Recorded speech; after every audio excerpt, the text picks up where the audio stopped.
excited to be coming to you actually with the second part of a two-part series about traits and personality of leadership. And today we're going to focus on the dark side of leadership. So our book suggests that the base rate of managerial incompetence may be as high as 75%. So think about that for a minute. The base rate of managerial incompetence, or we might even insert the word leadership here, although we have talked about the distinction between leaders and managers, but the incompetence rate may be as high as 75%. What are the reasons for that, right? How do we even get there? Well, some of the things that we talked about earlier in terms of our first podcast were things like traits and behaviors. Well, we know that those things, there's a relationship, but there's not always a prediction. In that vein, we know that there are things like the PI or the Hogan or the MBTI that's often used for selection and training. Sometimes there's an invalid selection or succession planning systems in place. When we use trait and personality instruments to predict leadership behavior, sometimes what we end up getting is incompetence. Sometimes there are ill-defined performance expectations, or third, poorly designed leadership development programs that help move the needle in some deep learning around the idea of leadership. So what are some of the dark-sided personality traits that are embedded within leadership? Well, sometimes these things include irritation, counterproductive behavioral tendencies that kind of interfere with the leader's behavior to build cohesive teams. Maybe they're not an abusive leader, but perhaps they're a little bit dysfunctional, right? And when we encounter dysfunctional leaderships, however you might define that in your own personal experience, what we know is that it causes followers to exert less effort towards goal accomplishment. At the end of the day, dysfunctional leaders impair movement forward. They impair performance. Here are some things that we might even look at here a little bit, right? Skepticism, cautiousness, reservedness, leisureliness, boldness, mischievousness, colorful, imaginative, diligent, dutiful. These are things, right, that we might see in a leader that we enjoy, right? A leader, we don't want a leader to be just going at everything, but rather maybe skepticism isn't always so bad, or cautiousness, or maybe a leader who has a colorful personality isn't always such a bad thing. But no doubt that these things used in excess and not moderation can cause some dysfunction. If we look at just the first one here, skepticism. Leaders with this dark-sided trait have an unhealthy mistrust of others, are constantly questioning the motives and challenging the integrity of their followers, and are vigilant for signs of disloyalty. We can understand why that might be a dark-sided trait. Colorful personality. Leaders with this tendency believe they are hot and have an unhealthy need to be the center of attention. They are so preoccupied with being noticed that they're unable to share credit, maintain focus, or get much done. They're constantly worried about how other people see them. Interesting. So perhaps you know some people like this. The next thing we might even think about is, well, what is the role of intelligence with this, right? Intelligence is a person's all-around effectiveness in activities directed by thought. Intelligent leaders are good at a couple of things. They're very fast learners. They make better assumptions and deductions and inferences. They're better at creating a compelling vision and strategizing. They can develop better solutions to problems. They can see more of the primary and secondary implications of their decisions. They're quicker on their feet than leaders who are perhaps less intelligent. But is there another side to this? We know that there's a relationship between these things, but do these things actually predict anything? Daniel Goleman had a really interesting insight about this. He suggested this in his book, Primal Leadership, that great leaders move us. They ignite our passion and inspire the best in us. When we try to explain why they are so effective, we speak of strategy, vision, or powerful ideas, but the reality is much more primal. Great leadership works through emotions. Make no mistake, intelligence in its pure form, cognitive intelligence, is not emotional intelligence, and we know leaders who are on both sides of the continuum with that. Let's think more about this idea of emotional intelligence as an antithesis to the dark side of leadership. So there's this idea of emotional intelligence that has been put forth by the researcher Daniel Goleman, and this research really started in 2002. And what Daniel Goleman's basic premise is that EQ trumps IQ every day of the week. That in leadership situations, that it's not in fact intelligence, cognitive intelligence, that moves great leaders forward, but it is emotional intelligence. He suggests that emotions is an open loop circuit system versus a closed loop system as a circulatory system. Well, what does that mean? It suggests that we actually catch feelings by the emotional climate that is set for us by the leaderships. And I personally believe in this. I believe that we catch the emotion that is around us. I think we might all be able to think of situations where this has been true for us. Leaders who are particularly good at this, we call those folks resonant leaderships, or resonant leaders, where they understand how their emotions affect others and then how to adapt their own style based on the emotional climate that they're getting from others. It's a very fascinating concept. If you haven't read the book Primal Leadership, I would encourage you to take a look at it.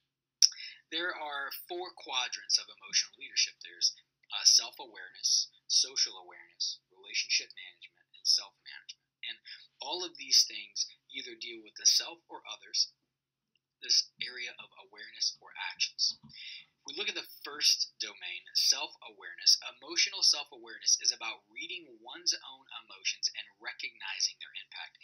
I'm reading that perhaps I'm getting angry or upset or anxious, and I'm watching how that is impacting other people.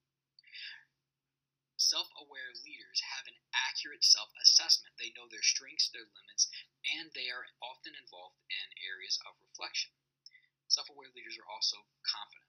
They have a sound sense of one's self-worth and capabilities. Daniel Goleman suggests that this is perhaps the most important domain of emotional intelligence. We've talked about the critical role of reflection in leadership. This highlights that and underscores it. Once we become aware of what's going on around us, we can then manage those things. There's this sense of emotional self-control, keeping disruptive emotions and impulses under control. I know this makes me anxious, but when I get anxious, I actually burden my followers. There's a sense of transparency and displaying honesty and integrity and trustworthiness, that we're honest and transparent about what's going on. That there's this readiness to act and seize opportunities. And we go back to this idea of emotional climate hijacking. As I'm able to control and be aware of my emotions, I don't allow emotions to hijack what's going on around me. I control emotions, not emotions control me. We can think of times in our life where emotions have literally hijacked our bodies, hijacked our intents, hijacked our purposes, and we blurt out that word that we didn't mean to, or we blurt out that sentence, whether that's in a work relationship or a personal relationship. Emotions are actually quite powerful. If we move on, the third domain is this idea of social awareness. And emotionally intelligent leaders have a sense of others' emotions, this idea of empathy and understanding their perspective. Sometimes emotional leaders can walk into a room or walk into a situation and they can feel what's going on, but they're going to have a very difficult time explaining to you what is actually happening. There's an organizational awareness, understanding and reading currents and decisional networks, and understanding how politics are working at the organizational level, not just at the individual level. There's also this sense of duty and service, recognizing and meeting follower, client, and customer needs, and reaching out to other people. They're aware of how they impact their leadership, their emotions actually impacts the climate, not only within their small circle of influence, but within the larger realm of possibility. The last domain of emotional intelligence is relationship management. It's this inspirational leadership. So here leaders are really drawing on this self-awareness and this self-management, as well as climate awareness, this third domain, to really build towards relationship management and inspiring, guiding, and motivating others with this compelling vision. Remember, Daniel Goleman suggests that great leaders, they move us. There's an influence. There's a building of bonds. There's a sense of teamwork and collaboration. Emotionally intelligent leaders are awake, aware, and attuned. They're incredibly mindful. We might even use the word presence to describe how they interact with other people. They're just present. Another model that we might consider is this idea of level 5 leadership. And this was put forth by Collins in the book Good to Great, an outstanding book about leadership and the rise and falls of companies. But he suggests that there are 5 levels of leadership. There's the highly capable individual, there's the contributing team member, there's the competent manager, the effective leader, and finally the level 5 executive. Interestingly, level 5 leader is perhaps not what we would expect. Perhaps if we were to think about all of the leaders that we would put out at a level 5, that sometimes we might think about the most outgoing, the loudest, the person who's out in front of the cameras the most, the person who's getting all of the attention. But in fact, what Collins found was that they're self-confident enough to actually set up their successors for success. They sometimes work in the background. They're relatively humble and modest. They have an unwavering resolve. They have a workmanlike diligence. They're more plow horse than show horse. And they actually do a lot of self-reflection. This is called the mirror principle, where we're looking and understanding about how our actions and our behaviors are affecting other people. If you haven't read the book Good to Great or any of the books by Collins, I would encourage you to take a look at them, even as an exploration of the understanding of leadership. There are several other positive forms of leadership, right? There's authentic leadership, which we have depicted here by the red umbrella. This is grounded on the idea of to thine own self be true. It's gained a lot of momentum because of the belief in enhancing self-awareness and promoting transparency and openness, fostering more inclusive structures and practices. There's also the idea of servant leadership, which is depicted by the butler that we have here with a towel over their hand. Here, the leader's role is to serve others. It's about how a leader actually serves their followers, not how their followers actually serve the leader. It's often been subject to criticism for its tendency to suggest that serving others is an end in and of itself. It's an interesting perspective, no doubt about it.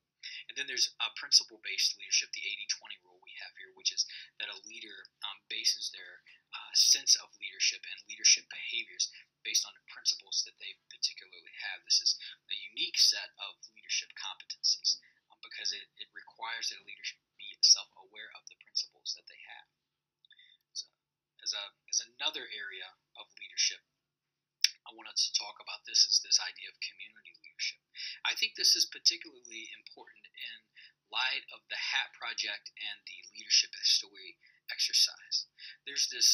Within community leadership, there's this process of building a team of volunteers to accomplish an important outcome. Again, sound familiar? This sounds exactly like your HAT, right? This process is one that I actually think we'll use quite a bit in our group project or within our HAT project. Think about how this kind of leadership builds into areas of community-based projects moving forward, how you influence a group of people to better the community. Most of us in class have used this form of leadership in thinking about our HAT or moving the leadership story project forward. They've focused on some aspect of community, right? So consider this. So what are the implications of this leadership style or behaviors on your own project, particularly these 3 areas: framing, social capital, and mobilization? Framing is this competency, this real overt sense of helping a group recognize and define opportunities and issues in ways that result in effective action.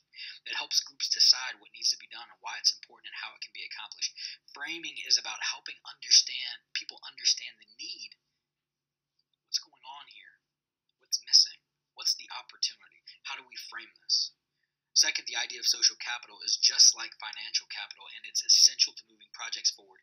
This competency is about developing and maintaining relationships that allow groups to move forward. Building social capital, just like we might need financial capital to move a project forward, we must have people behind us. We must influence followers. We must move people. The third, mobilization, is the kind of action that results from framing and social capital.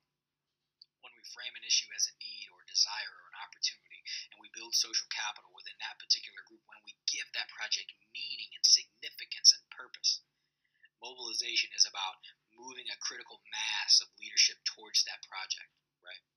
No doubt about it. So I would wonder, what are the implications, right, for your project, for your groups, for your HAT? I think